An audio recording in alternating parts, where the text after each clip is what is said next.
Primeiramente, fora Temer. Abaixo a PEC 241, 55, enfim, né? Esse momento é um momento muito especial. Essa mesa, ela também traz a contribuição, né, para uma reflexão sobre o momento político. A mim coube fazer a apresentação da mesa, que eu faço com muita alegria, muita honra, né? O tema da mesa me chamo Vani Pereira, sou uma das coordenadoras do projeto Conjuntura em Debate, né? E essa mesa, caso o professor José Spinelli e a professora Ana Laudelina, é um quarteto. E a professora Sinara Nara, que ainda vai chegar. E temos também o bolsista o Gabriel Fiorentino, que também me dá o suporte técnico na arte, na divulgação. Bom, o tema da mesa Crítica à Escola Sem Crítica cumpre aqui 12 propósitos. O da 7ª edição do projeto Conjuntura e Debate, abraçado pela gestão atual do Conselho Administrativo da Cooperativa Cultural Universitária, que tem na presidência o professor Alex Galeno, hoje ausente no evento em Recife, e a pessoa que nos fala, a professora Vani, sua vice-presidente do Conselho. E a inserção dessa mesa, a sua 7ª edição, no Congresso, no 7º Colóquio Internacional de Ciências Sociais, 2º Congresso Brasileiro de Ensino de Ciências Sociais e 2º Seminário Nacional de Educação e Ciências Sociais. O Conjuntura e Debate, promovido, como já falei, pela Cooperativa Cultural Universitária, e dá prosseguimento a toda uma estratégia, uma política, uma linha de pensamento sempre presente politicamente, né, contestando, né, situações de exceção. Né? Por exemplo, no período de redemocratização do país, a livraria do campus, como também é conhecida a nossa cooperativa, se fez presente em eventos no contexto da política, onde se destacaram nomes como Marco Aurélio Garcia, da Unicamp, Luiz Werner Viana, do IPEST, Maria Luísa Fontenelle, a primeira mulher eleita para o cargo da Prefeitura de Fortaleza, na primeira eleição de redemocratização do país. Outro evento de destaque na sombra da política, que aconteceu em agosto de 1996, contou com os conferencistas. Como conferencista, o deputado federal do PT na época, Marcos Flávio Rolim, a psicanalista Maria Rita Kel, o cientista social Edson Passetti, da PUC de São Paulo.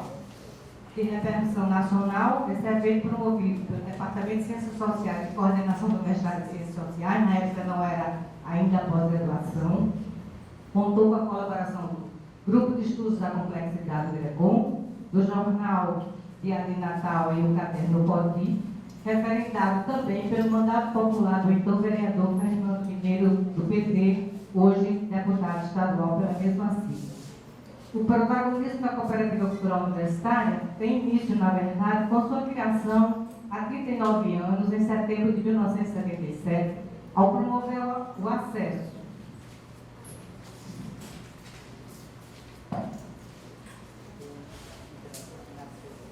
a professores, alunos e técnicos administrativos da UFRN a uma das ferramentas essenciais de produção e disseminação da diversidade de conhecimentos, o livro.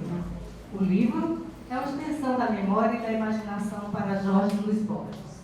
Nesse sentido, a livraria também adotou uma política de coedição de livros, dos quais podemos destacar A Insurreição Comunista de 1935, Natal, primeiro ato da tragédia do professor Homero de Oliveira Costa de Ciências Sociais, Trabalhadores, Sindicatos da Cidadania, da professora Brasília Castro Ferreira, Comissões de Fábrica, um claro enigma do ex-professor aposentado Valdemar Santos Pereira Filho, e a edição do título Malditas Defesas Morais, da professora Sinara Nara, da Filosofia. Desde então, além da sua atuação na divulgação das áreas das ciências, das artes, música e literatura em geral, a livraria tem se constituído no micro-universo de politização das ideias, de existência democrática, de sociabilidade e sensibilidade, de confraternização e encontros de afetos, as palavras do nosso presidente benemérito aqui presente, professor Victor Germano, que tem ampliado também seu repertório de ações e estratégias, tais como projeto, livro e suas representações culturais, submetido à Secretaria de Fomento e Incentivo à Cultura e à Secretaria de Articulação Institucional do Ministério da Cultura, obtendo a primeira classificação entre os demais concorrentes no Brasil. A realização há 6 anos de concertos mensais, chamado Música na Livraria, realizado em parceria com a Escola de Música da UFRN, na exibição de curtas e longas metragens nas sessões de cinema e literatura, projeto em andamento dessa gestão desse semestre 2016.2, em parceria com o Cine Sociais Aplicados, além do lançamento de livros, palestras em que se homenageiam escritores, músicos e artistas locais, nacionais e internacionais, promoção de concursos literários e poéticos.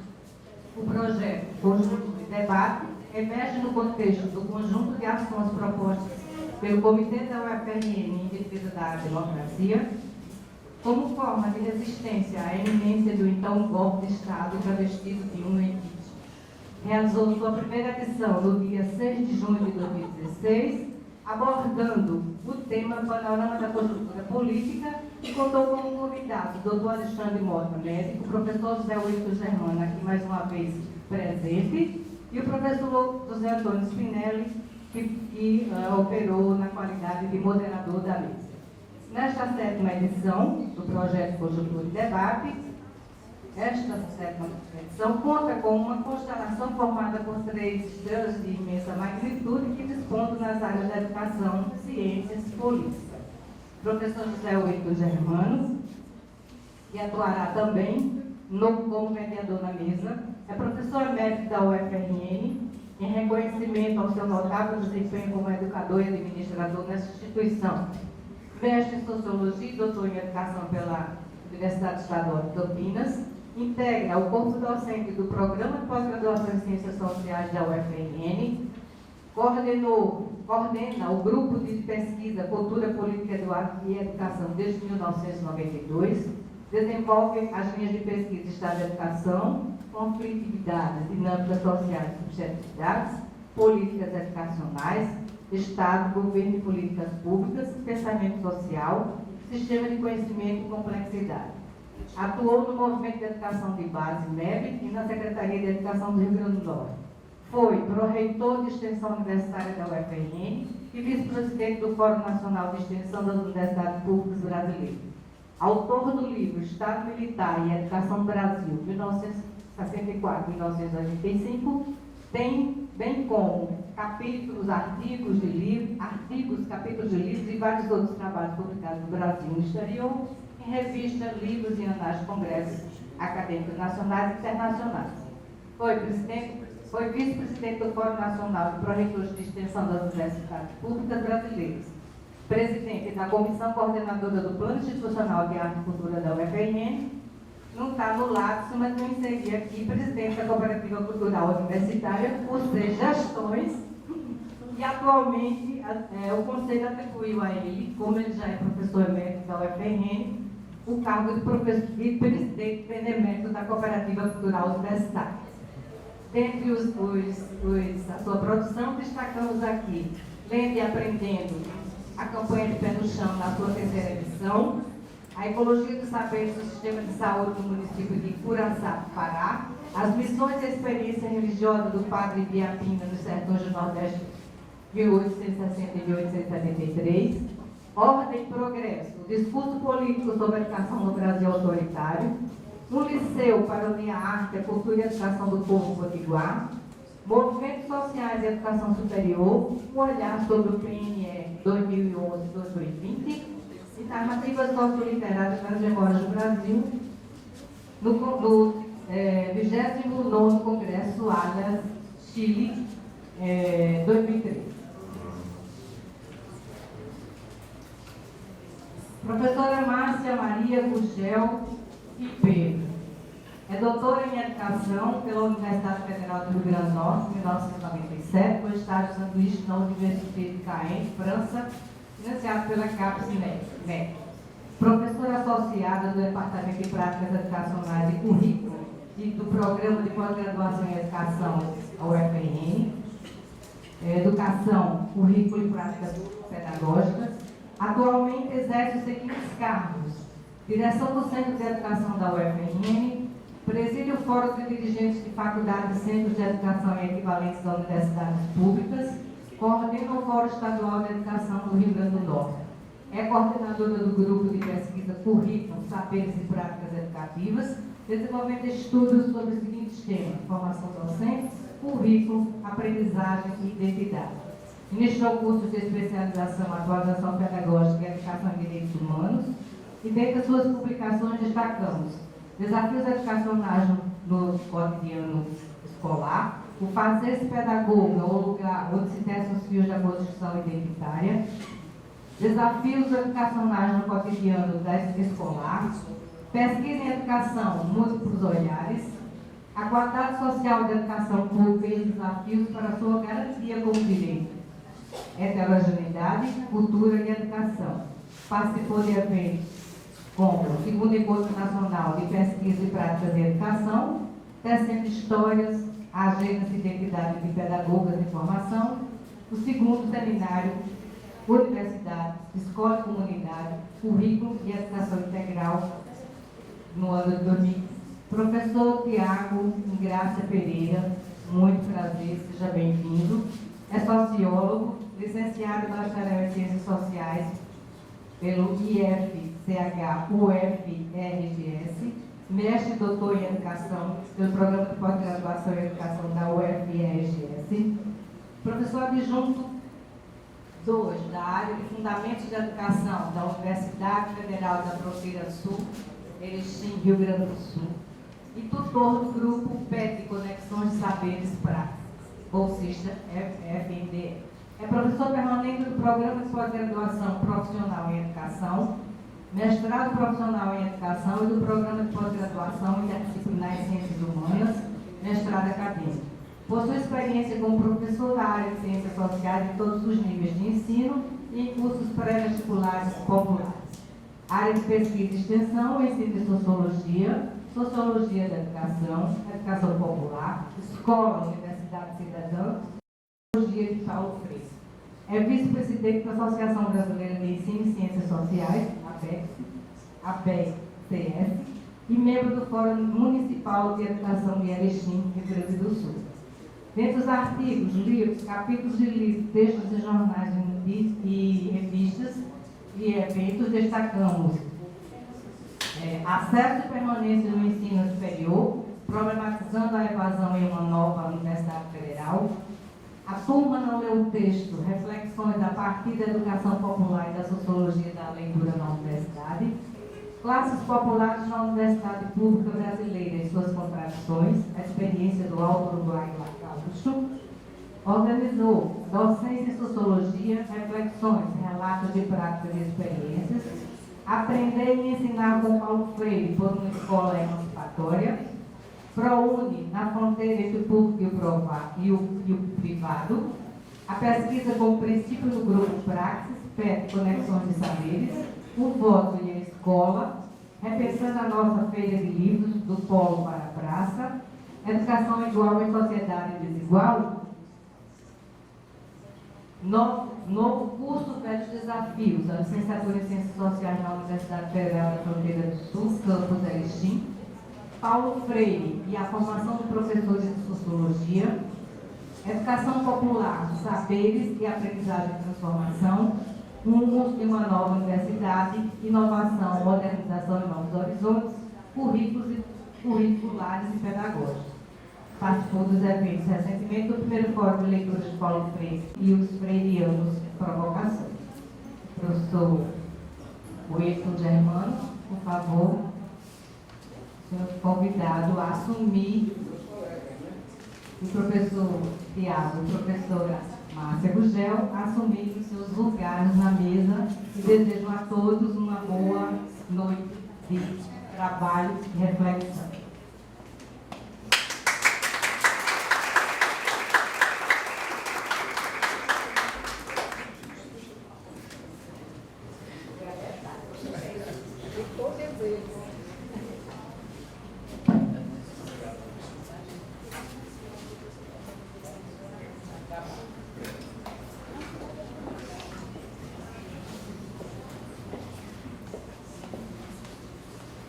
Boa noite.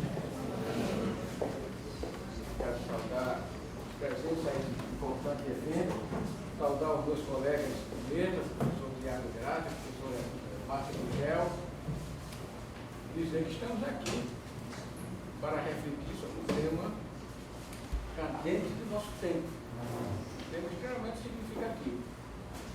Eu tive a oportunidade de participar do primeiro evento de ciências sociais aqui no FRE, era outra condição. Nós, naquela ocasião, jamais podíamos pensar o que ia acontecer poucos anos depois. Tempos sombrios nós estamos vivendo. E essa mesa de hoje, mesa de evento, de ciências sociais, de exceção, esse é o tema de evento, é muito oportuno porque essa mesa sobre a chamada escola sem partido, a crítica à escola crítica. Esse tema é extremamente oportuno porque diz respeito a alguns pontos da agenda oficial, da agenda reacionária em curso do país. Então, dito isso, queria agradecer ao organizador pelo convite que me formular, externar mais uma vez a satisfação de estar aqui entre os colegas, mencionar a importância desse tema, e a mesa terá o seguinte funcionamento: cada expositor usará um tempo de 20 minutos para a sua exposição. Após as falas, então será aberto para 30 minutos, né? 30 minutos para o debate. Eu tenho a satisfação, em primeiro lugar, de passar a palavra ao meu colega, o Gaúcho, Tiago Ingrácia, para que faça sua intervenção.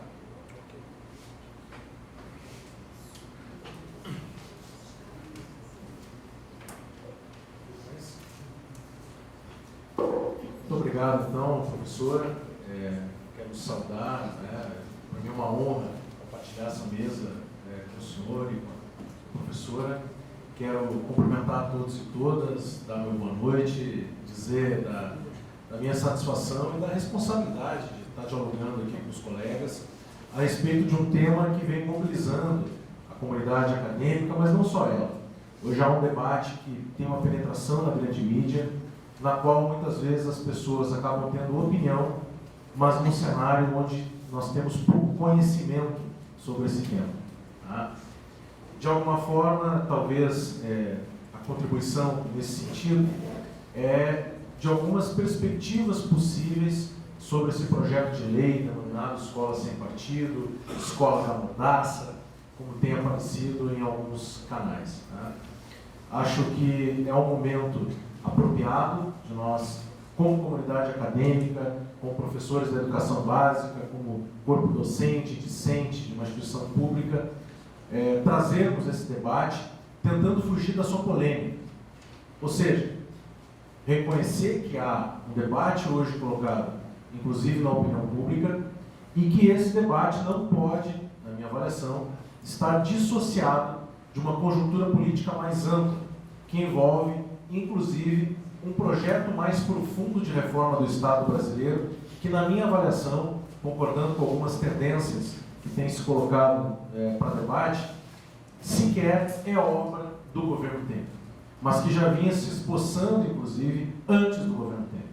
Ou seja, em algum momento, aquele círculo de desenvolvimento que fez com que, nos últimos 10 anos, o Brasil tivesse aumentos significativos no processo, por exemplo, de redução das desigualdades sociais, do acesso ao emprego formal e de outras conquistas, como notadamente o aumento real do salário mínimo, isso tudo, de alguma forma, vinha criando um cenário que, na minha avaliação, o próprio segundo turno da última eleição presidencial deixou muito evidente. E, de alguma forma, nós entramos no segundo mandato da presidenta Dilma num cenário de terceiro turno eleitoral.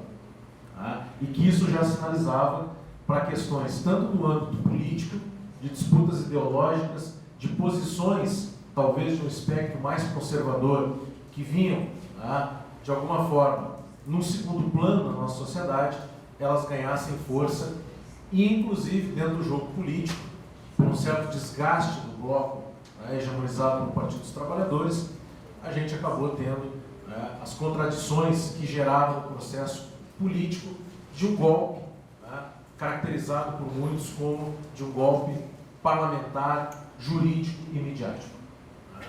Que é aí que nós conseguimos minimamente entender a situação que está colocada.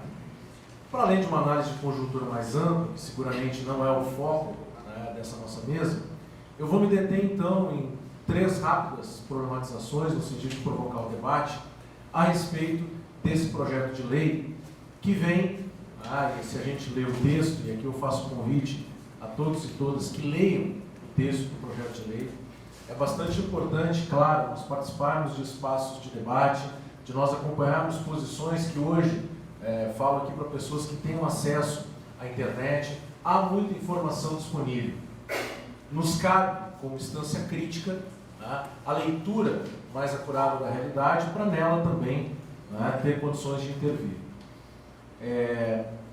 Começo destacando, e aí dentro das 3 provocações, a primeira, compartilhando com vocês uma leitura que eu ainda não concluí, mas que eu venho fazendo, de um livro que foi agora, recentemente lançado, de um escritor, colega nosso sociólogo, mas também jornalista, historiador, gaúcho, chamado Juremir Machado da Silva. Talvez alguns e algumas aqui conheçam.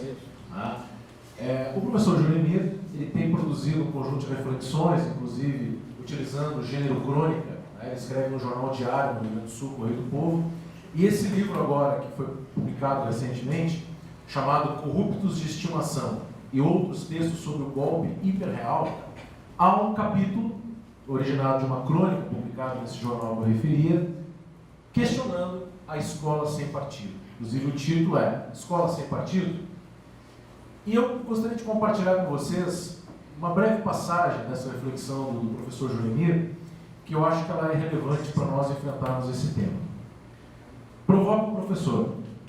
Como deve se comportar um professor ao tratar dos acontecimentos brasileiros de 1964? Deve chamar de golpe, revolução ou contragolpe? Certamente deve dizer que existem essas 3 leituras do episódio, que levaram à deposição de Jango e à instalação dos militares no poder. Deve descrever ainda a atuação da mídia, o papel dos Estados Unidos, as marchas da família com Deus pela liberdade, a Guerra Fria, a caça aos comunistas e as pesquisas do IBOP, dando altos índices de aprovação a Jango. Se não for claro na sua aula, esse professor ouvirá: tá bem, professor, mas para ti, foi o quê? Foi golpe, revolução ou contragolpe? Eu tenho vários professores de educação básica aqui que sabem, os estudantes do ensino médio, principalmente, eles são bastante curiosos, bastante inquietos, e eles nos colocam diante da necessidade de, além de apresentarmos possibilidades, de nós também, eventualmente, nos posicionar. Nesse sentido, segue aqui o professor Juremir. Ao defender a democracia contra a ditadura, o professor toma partido? Ao condenar a tortura, o professor torna-se partidário? Ao sustentar que se derrubou do poder um presidente constitucionalmente eleito, ele comete um crime, entre aspas, esquerdista, em sala de aula? Não me consta que os defensores da escola sem partido se incomodem com os professores que apresentam a chegada dos portugueses ao Brasil em 1500 como descobrimento. Consideram tomar partido dizer que não pode haver descobrimento do que já era habitado? Toma partido inadequadamente um professor que contesta o caráter abolicionista da Revolução Farroupilha? Ou que critica o caráter repressivo antipopular praticado pelo Império contra as insurreições do período regencial? E aí segue o professor Juremir com vários fatos históricos, colocando possibilidades. Como nós trabalhamos isso? Necessariamente, nós colocarmos posições, nós chegarmos numa aula de sociologia no ensino médio e considerarmos a desigualdade social endêmica que estrutura a sociedade brasileira e latino-americana, isto é uma fala partidária?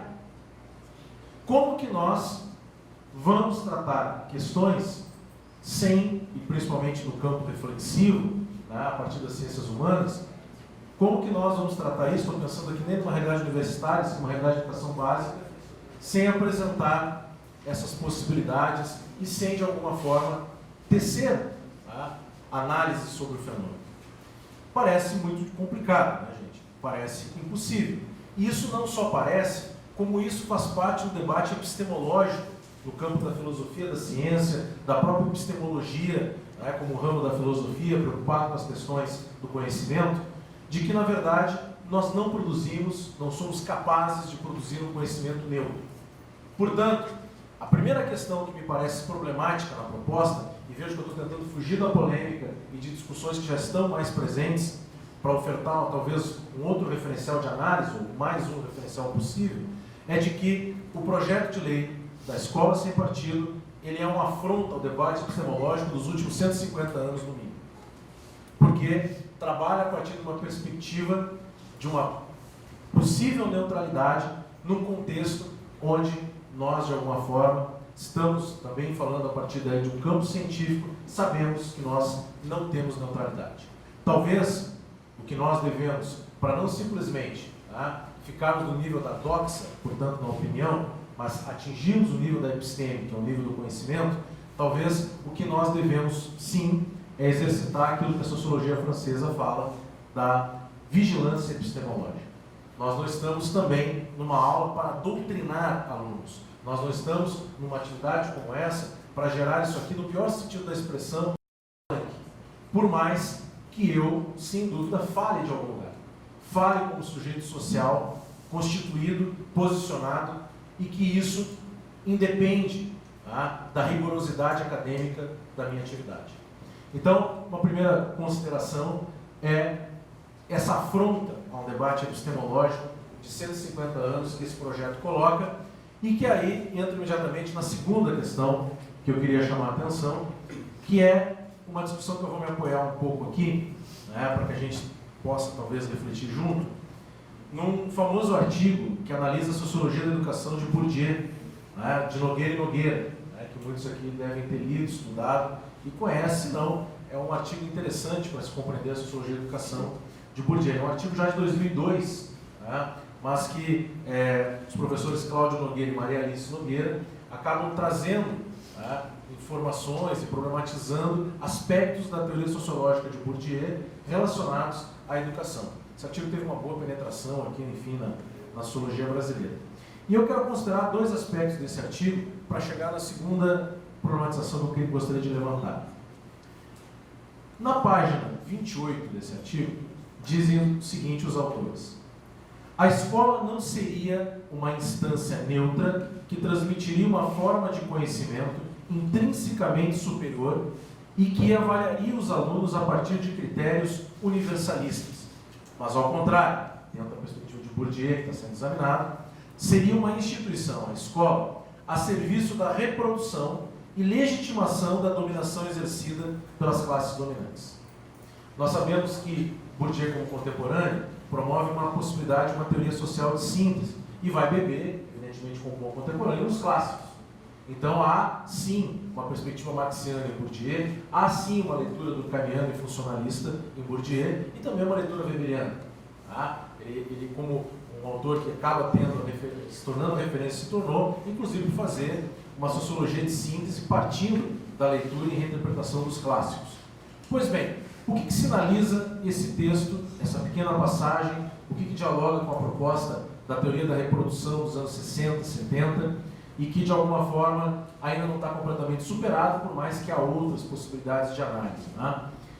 É que a escola, com o partido, já era um campo de batalha da própria leitura de cunho marxiano que se desenvolveu no século XX, onde se olha para a instituição escola e se coloca a escola como um aparelho ideológico do Estado. E dentro de uma leitura, né, de Marx, este Estado, dentro de uma sociedade de classes, acaba professando uma ideologia, e essa ideologia dominante é a ideologia da classe dominante.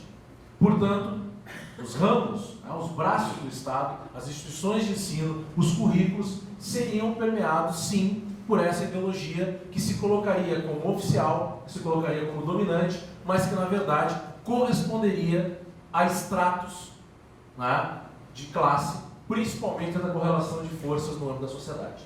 O que eu estou querendo chamar a atenção aqui é que a escola tem um partido historicamente. E este partido, segundo essa leitura da teoria da reprodução, é o partido da classe dominante, que tenta colocar a sua ideologia como a ideologia dominante. Portanto, um debate, inclusive do campo progressista, do campo da teoria crítica, na segunda metade do século XX, colocava em discussão este partido da escola. A escola não é um local neutro, primeira problematização, e a escola, inclusive, não é neutra porque ela já coloca essa questão da classe dominante e coloca essa cultura, essa ideologia da classe dominante como a ideologia dominante. Portanto, naturaliza aquilo que é socialmente construído no âmbito da correlação de força da sociedade. Tá? Então, acho que esse é um segundo movimento interessante que nos permite compreender, e é por isso que talvez, né, seguindo aqui os autores e a ideia de Bourdieu, que onde se vê igualdade de oportunidades no sistema formal de educação, se vê meritocracia até hoje, justiça social, Bourdieu, inclusive a partir do texto com Passeron, Reprodução, passa a ver a reprodução e a legitimação da desigualdade social. Portanto, uma fórmula simples, espero não simplista, dentro desse marco teórico, é que a sociedade desigual gera oportunidades escolares desiguais. A escola não é uma ilha diante da contradição que se constrói na sociedade. Se a escola, portanto, para entrar no terceiro e último, tá, momento da minha fala, se a escola, portanto, tá, não é uma instituição neutra, se o próprio caráter científico, e aqui eu não estou falando só do campo das humanidades, tá, nós temos todo um movimento epistemológico, a física quântica, várias áreas dos saberes que apontam, tá, e eu acho que tem um marco bachelar, de que aquela ilusão positivista do fato que estaria, né, disponível ao pesquisador, ao pensador, né, a partir de determinados métodos, determinados cuidados, determinada rigorosidade, isso de certa forma é problematizado no momento em que a gente sabe que o fato, o fenômeno em tela, ele é produto da nossa intencionalidade. Portanto, dentro de dimensões da produção do conhecimento, se caminha para a interdependência entre as perspectivas ontológicas, portanto, aquilo que me constitui. Dificilmente eu vou fazer um TCC, uma tese, uma dissertação de algo que eu não acredito, de algo que não me toca, de algo que não mexe com a minha curiosidade. Ainda que no primeiro momento ingênuo e no segundo momento talvez uma curiosidade epistemológica, nos termos de Paulo Freire. Tá? Mas, fundamentalmente, essa dimensão ontológica, ela deve caminhar para uma dimensão epistemológica com um desdobramento metodológico. Então, eu me situo entre aqueles e aquelas, num campo de discussão, por exemplo, da educação popular, um desdobramento dessa minha orientação teórica e política possível é a pesquisação e a pesquisa participante. Eu sustento a minha intervenção metodológica de produção do conhecimento a partir da minha base teórica, que por sua vez tem um fundo nas minhas causas como cidadão e como sujeito político. Eu acho que isso é bastante importante, porque isso não significa que nós não podemos fazer ciência. Nós fizemos ciência do ponto de vista do rigor, do ponto de vista, como eu disse, de passar da doxa para a epistêmica. Mas isso não me tira como sujeito que produz o conhecimento e um sujeito, inclusive, situado numa estrutura social. A terceira questão que eu queria abordar com vocês, articulado com as duas primeiras, é a partir de uma leitura freiriana, tá, de discussão do caráter político da educação. Então, talvez se a gente pudesse tentar aqui fazer um breve resumo da proposta pedagógica freiriana, esse caráter político da educação não poderia ser deixado de lado. Aliás, para Freire, o caráter político da educação não é um adjetivo, é um substantivo. É aquilo que faz com que nós tenhamos, inclusive, algo que muitas vezes Freire é até problematizado a partir de uma leitura rasa, tá? De que o aluno, o estudante, a situação de sala de aula, ela permite tudo. Não! Paulo Freire, com seus mais de 30 livros e intervenções, nunca sequer defendeu o espontaneísmo. Defendeu, sim, tá, que o professor tem que exercer a autoridade com cuidado de não ser autoritário. que nós temos que partir dos conhecimentos que as pessoas, que todos nós chegam aqui, aliás, eu estou exercitando isso, todos e todas aqui chegam com conhecimento